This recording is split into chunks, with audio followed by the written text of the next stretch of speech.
Welcome to lesson 6. Now we have BRD, business requirement document. From the BRD, let's understand how to create a functional requirement document. Okay. So let's continue our story. Good morning, everyone. Yesterday we completed our business requirement document. The business team approved it. So congrats, that's a good news. But there is something many new BAs don't realize. A developer cannot build an application from business requirement alone, right? So imagine I tell a developer improve mortgage risk reporting, right?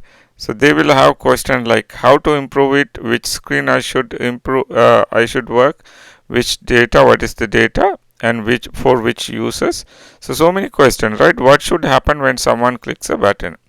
So what if data is missing, right? What should be saved in the database? The business requirement explain what business wants, right? Functional requirement explain how system should behave. So clear? So today you are going to create your first functional requirements document, which is FRD. Okay. So again, I want to highlight like if you are wondering, should I create BRD, should I create FRD, SRS, you name it. There are different documents across companies they are using. This is what as a BA you need to understand. For example, if you are working with integration project with multiple vendors provide a BRD, how what is the business goal, and they provide separate FRDs or system specs, how their databases, how many like what are the fields, and what is the API request look like, sample request and sample response. There are so many technical details and business details. So in the BRD you have business requirement, in the FRD or like a technical spec you have. So as a BA we should understand it doesn't matter what type of document we are reading, right? If it is BRD you can identify the business, what the purpose of this one, right? What the solution we are building.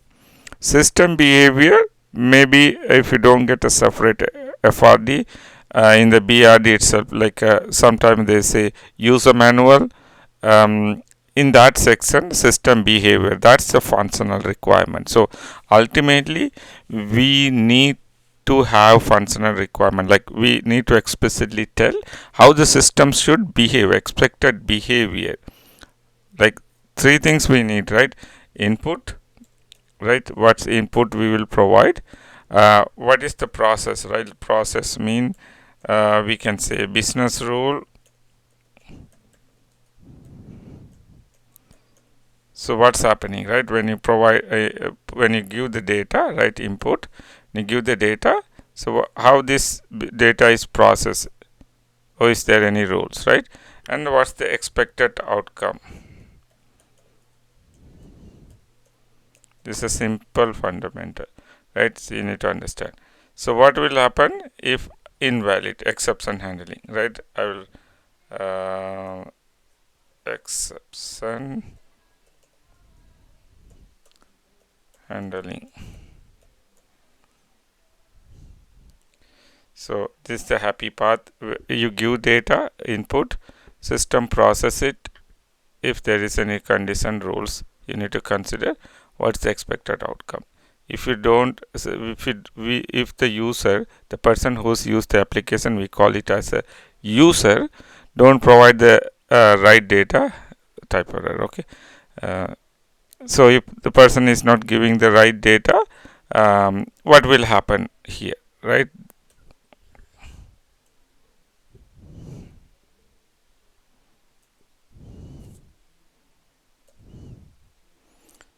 So exception handling. So what will happen? That's the error path. So this is the happy path, error path, right?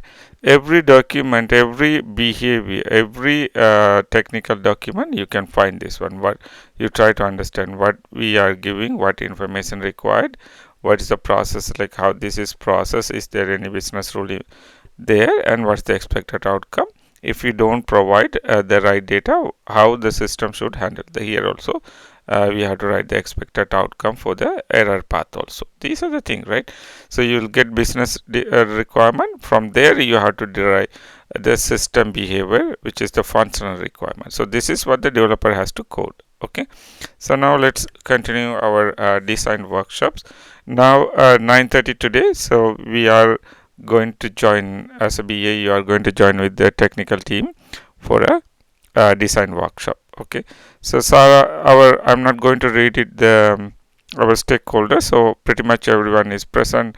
Our Sarah, your manager, product owner, solution architect, lead developer, data engineer, and QA lead, um, and you as a business analyst. So David is our SA solution architect, the technical design architecture design. So David, start the meeting now that the business is saying has approved the requirements. Let's define how application should work. Okay, business requirement, you display the first approved requirement, right? So second requirement here, it says the system shall classify mortgage that are more than 90 days past due as high risk, right? So let me go to Confluence. Okay, so go to Atlassian, go to Confluence.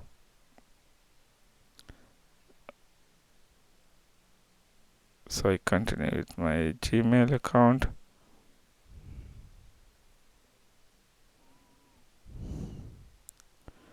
So is there anything asking? Okay, let me go to Jira.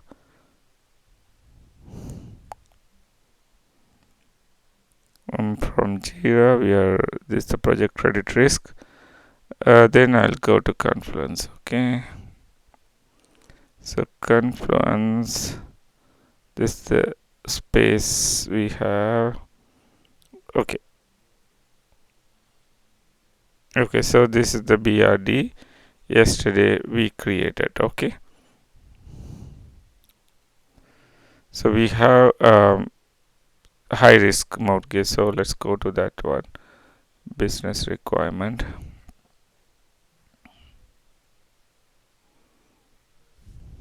So this one, mortgage that are more than 90 days past due as a high risk. Okay, so that's the, let's see how we can convert into functional requirement.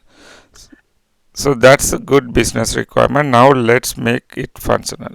Okay, it should work now. So we are configuring, we are going to code, we are going to configure, we are going to make the application work. Okay, so functional requirement, you begin asking detailed questions. What information does the system need? So where I am coming, you know, right, like the previous example I was saying, I'm looking for the data, what input. Okay, so that's the first question. What information does the system need, right? So we know the expected result, right? So here we have all the information. We have the input, what is the process, what the business rule, and what's the expected outcome. So now let's separate everything. Okay, Emily answer, mortgage number need, customer ID, outstanding balance, past due date, mortgage status. Okay, so you are asking when should the calculation happen.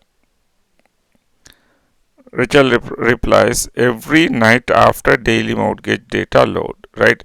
So your build, think about your program, right? Like your method, in coding we call it method. Okay, so this is a method. Method is the function, right? So function is, think like it's like a machine. Okay, so you are building a machine. You give some data here. So data is your input. Okay, so you give the data, give some data, and it will give output. Hey, this it will flag this one high risk or not. That's what your program is going to do, right? So what data you will provide, these are the data you will provide, that's the input. Okay, here that's your input. These are the three questions you need to ask. But this method has a switch. Don't think like a physical switch, like maybe think like a remote control button, okay, but inside the application. So this button, when do we need to trigger? You heard the word triggering in application, right? So we need to configure this program to run so and so time, right? Like maybe there are many way functions are invoked, like triggered, right?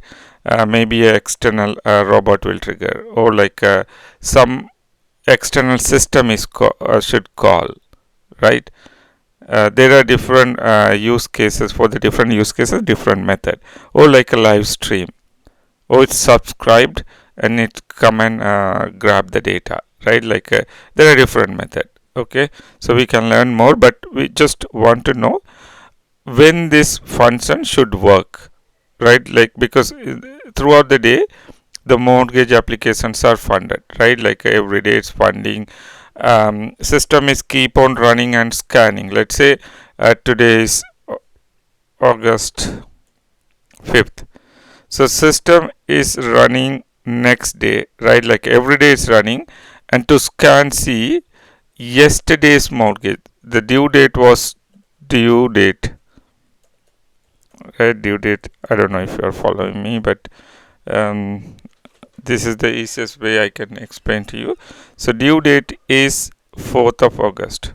Okay, so this is the dates customer supposed to pay the money.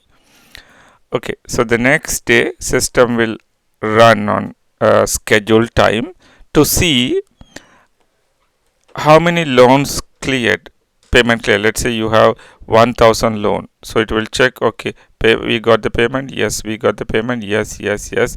If not, and this will flag as let's say one loan it's not cleared and it's a past due day 1, right? This process will happen. So this data is the input for our data, right? Like this is the defaulted loan, but these one keep on accumulating in a database. This is the right data for us, right? So this system, this scan run, like I don't know, let's say midnight. It's run next day morning, or like a midnight, or scheduled time 6 o'clock, 7 o'clock. Output of this data is the input for this new functionality we are building, new function. That makes sense, right? Again, I'll repeat. After scanning, if anything defaulted here, this is the output of this function to read the data and reconcile and see which loan didn't go through for yesterday. This process keep on running. This will run today and tomorrow and future it's going to run. And output of this one will come as a input. So now when the input come, this will keep on scanning, right? Like throughout the day. Oh, like it will run as a batch. See yesterday's one cleared or not. So this one, when should this function should see how many days past due. That's what it's going to scan, right? It's going to read it, the past due date. If the past due date is greater than 90 days, equal or greater than 90 days, and it's alerting as risk category. It's saying risk, medium, low, or something like that.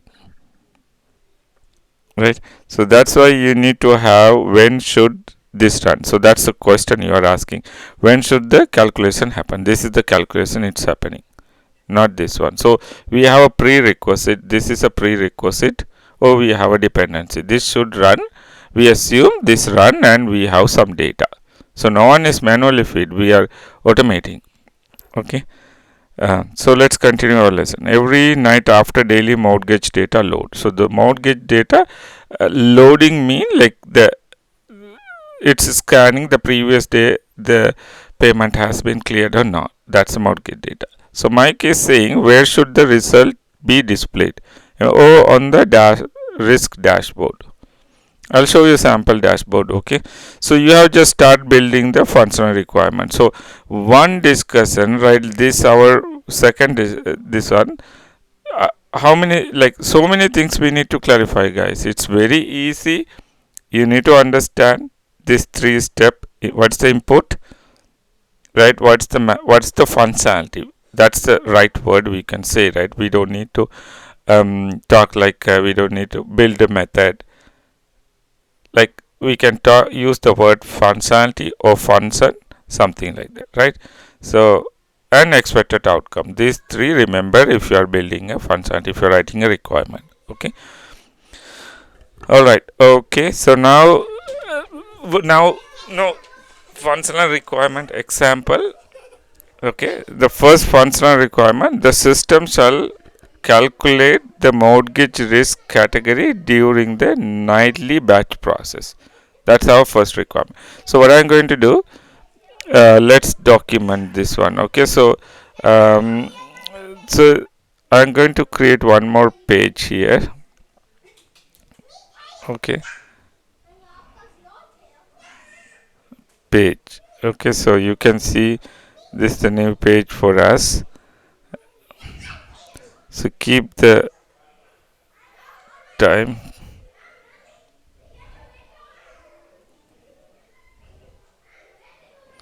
So it's not very technical, guys. Okay, SA solution architect or the tech lead will prepare the design.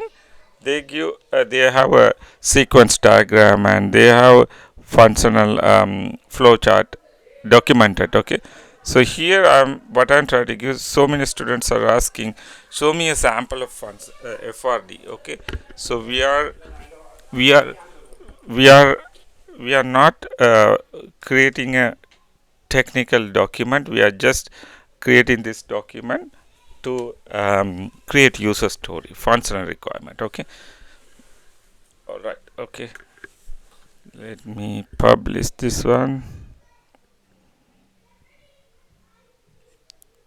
All right. Okay,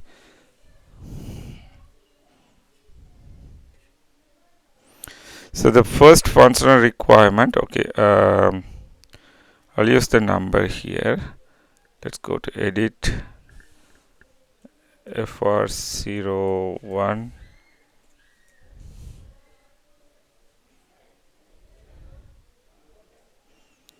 Okay, let me copy and we can discuss there. Okay. Okay. So the system shall calculate the mortgage risk category during the nightly batch process. So nightly batch process, this the developer should know what time is the nightly batch, right? Like there might be several batch, 8 o'clock. Like we have after 5, we call evening batch. There is a batch, evening batch, 8 o'clock batch. Or no, you have to specifically tell what time is. Okay, so that's very important. That's a requirement. And second functional requirement, I'm going to copy this guy also there. So we'll discuss. So we have to get into more detail like the timing and everything. If you are the developer will ask these questions. So the next one, the system shall classify mortgages with more than 90 days past due high risk. So this is kind of a business rule, right? This is we know we talk about. So next one, next functional requirement, after calculation what we should do, what system should do, right? So we have to, like, it's like a baby, right? Like we have to spoon feed, we have to tell everything. Doesn't have an intelligence. So that's what we are providing. The calculated risk category shall be stored in the risk database. So today, after this lesson, we'll talk about the databases. Okay, database is like where you store your information. It's like a file, right? You have a folders, right? Like you have a main folder. Inside the main folder, you have files where you store your information. Okay, so we talk about this one. So next functional requirement. So it's not only our requirement, right? Like we calculate. So I'm talking about this one. We have the input data, your functionality did the job, we have the result. It's not the end of the game here. This is not what we are doing. We need to display it somewhere, right? That's a dashboard. So that's what. So you have to be carefully, you have to document that one. Okay. So otherwise the developer will ended up storing the expected result in the database. But if we don't implement this functionality, right, displaying this result in a dashboard. Dashboard, you know, right? It's like a menu card. You have seen the menus, right? When you go to a restaurant, on the TV or like in the card. So dashboard is like where the user can view the information, or it's kind of a report.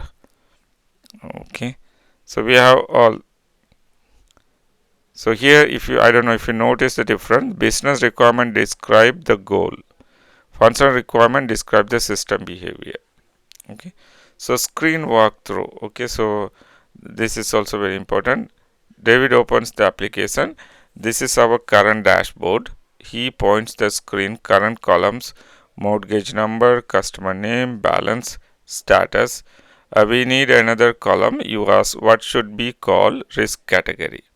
So your document immediately update, right? The dashboard shall display new column risk category. Okay. So this is one more requirement, functional requirement. So everything I'm saying, like you have to cannot give assumption, right? So what you need, any changes, label change, cosmetic change, functionality change, data change.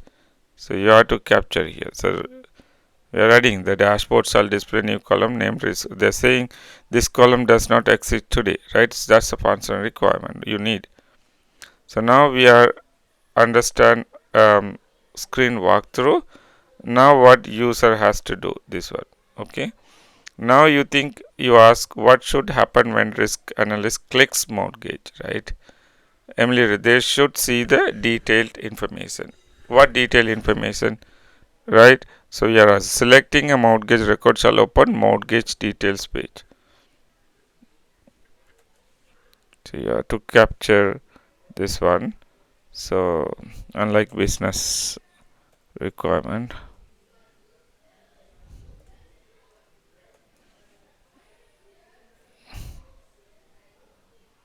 Okay, let's go there.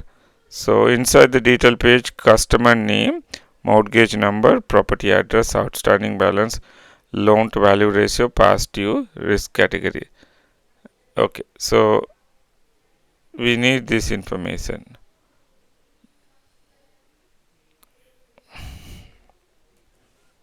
I'll use this one. These are the details you want to see, right? You need to include. We can. I didn't add for the previous requirement, but when you're writing requirements, the user stories, you need to include this one. Okay, so these are the details, mortgage details. Okay, so these are the mortgage details. So now we have the happy path, error handling. Remember I was saying, right, that you have to ask the error path also. So you should ask, it doesn't matter you experience or not experience, you should ask this one. So now you're asking from Rachel, what happens if something goes wrong, right? Sometimes customer information, you need to understand what is that error scenario. So sometimes customer information doesn't arrive from the source system. You ask what should user see? Display the mortgage but show warning, right? That's another requirement. So if customer information is unavailable, we discussed this one. The system shall display the mortgage record and warning for the message stating, right, unavailable. So this is the expected message. We need to investigate. User need to investigate, right, with the warning message. So I'll copy this one. So this is another requirement. So how important this document you see, right?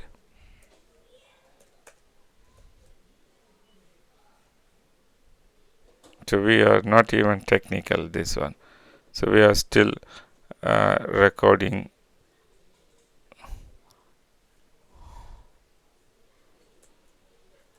Okay, customer information. So now we go to the validation rule. Okay, what data validation do we need, right? Like in the process, inside the process, mortgage number cannot be blank. That's mandatory. Okay.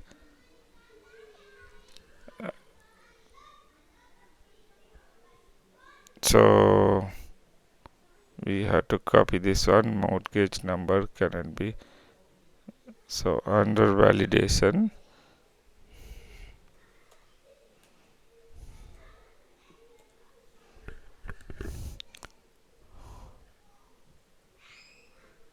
what's the number? We have 7. So error handling. We have already I documented function. So here one is if this is a one,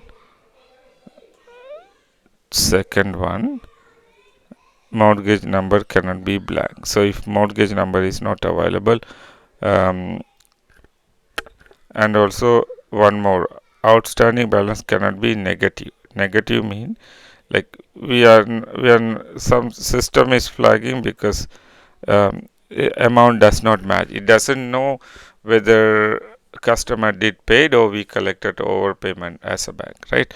So we are implementing one rule also saying that if it's a negative, we don't need to um, send this one to dashboard because it's customer.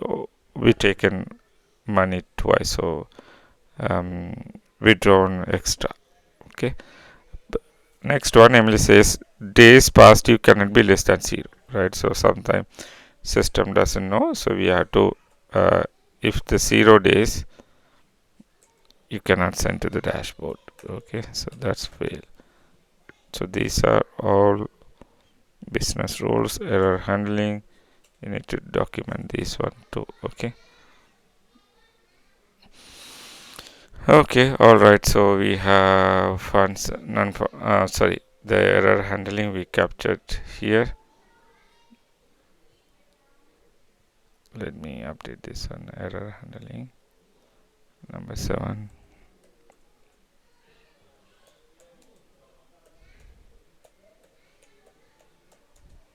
Error handling or exception, you can name it anything.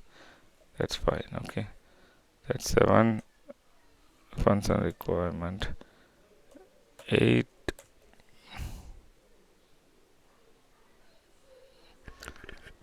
Okay, so now we are going to write functional requirement, non-functional requirement.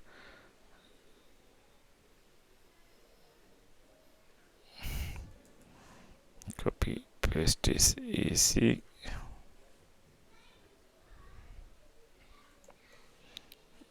Okay, so what if the report takes 5 minutes to load, right? Everyone laugh. No one will use it, right? Like if it's slow. Now you introduce non-functional requirements. These don't describe features, right? It's not non-functional requirement. So we need to capture. They need to handle in the system also. Okay. So the describe quality. For example, the dashboard shall load within 3 seconds SLA. Okay. So let's write non-functional requirement. Usually time how fast system should work, less than 2 seconds or 3 seconds. So this one different topic.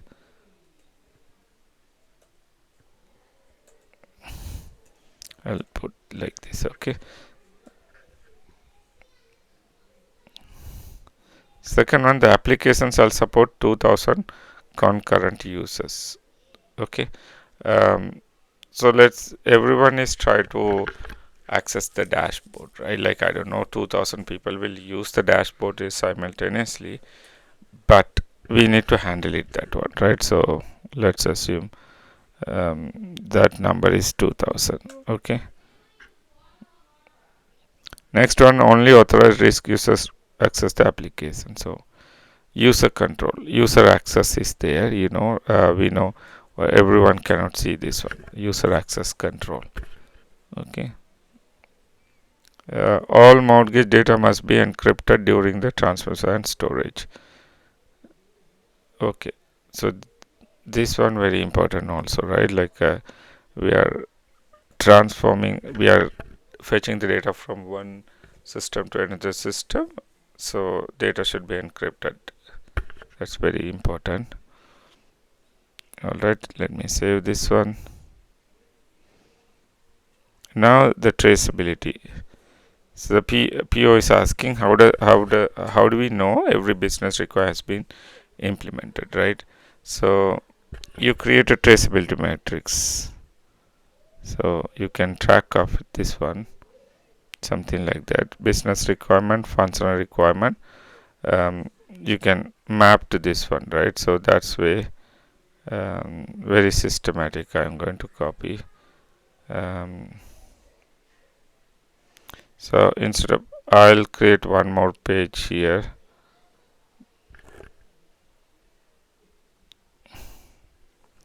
RTM, requirement traceability matrix. Okay, I write this short form. So now if you come to this page, we know this is mapped to this one. Okay, so because we got business requirement from BRD, we have functional requirement, and this is how you trace and mark it up, and you can put the jira links here, right? So that's how you can manage. So now let's wrap up our meeting. David says, excellent work guys, the business told us what they need, you are translated that into clear functional requirement. Now the development team can begin design the solution. Sarah adds, this is why business system analysts are so valuable, right? You see, these are different folks they are talking, right? So that's why, like, we start with the business case, and we came to the final this functional requirement. That's why the BA role is very important. Okay, so they translate business language into system language. That's the main output. So key lessons today. Today you learn business requirement answer. What problem are we solving? Okay. How should the system behave? Okay. How we how well system perform. Okay. So a great business system analysts understand all three. Okay. That's the key lesson. And your assignment is create 5 functional requirements for today's project. Include dashboard behavior, user action, validation rule, error handling, data storage. Then create 3 non-functional requirements covering performance, security, and availability. These attributes. These documents will become another artifact in your professional portfolio. What's coming up tomorrow? You will meet the solution architect for your first technical walkthrough. You will finally answer the question like, what is a microservice? Where does the mortgage data comes from?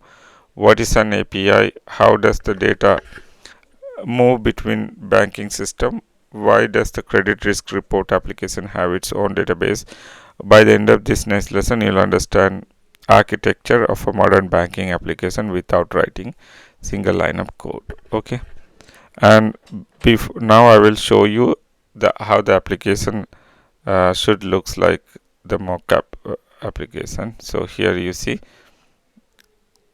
this is the old process, right? Manual using Excel, run old process,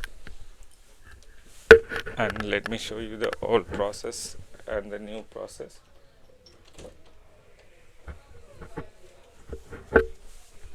Okay, so the new, let me click the old process. So here you see risk analyst, download Excel, download the mortgage system, downloading customer system, copying into Excel, manual validation, creating the pivot tables, build report, emailing management.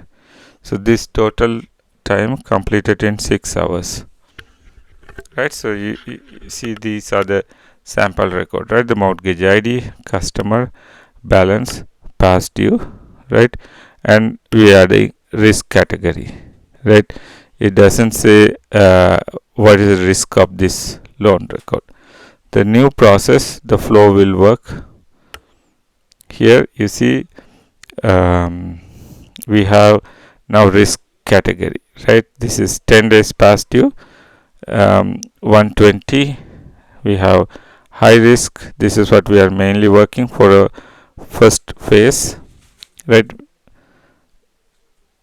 And we have this is the flow: API request send, mortgage system return data, running risk engine, business rule applied, saving into risk database, refreshing dashboard, executive dashboard updated, completed in 10 seconds. All right, okay. And here you see dashboard like this, just a mock page just to show you. Total mortgages we have 4, high risk we have total exposure 2,260,000. Okay, just to give you an idea. Okay, so that's the end of our lesson number 4, functional requirement. Okay, I'll see you in the next lesson. Thank you.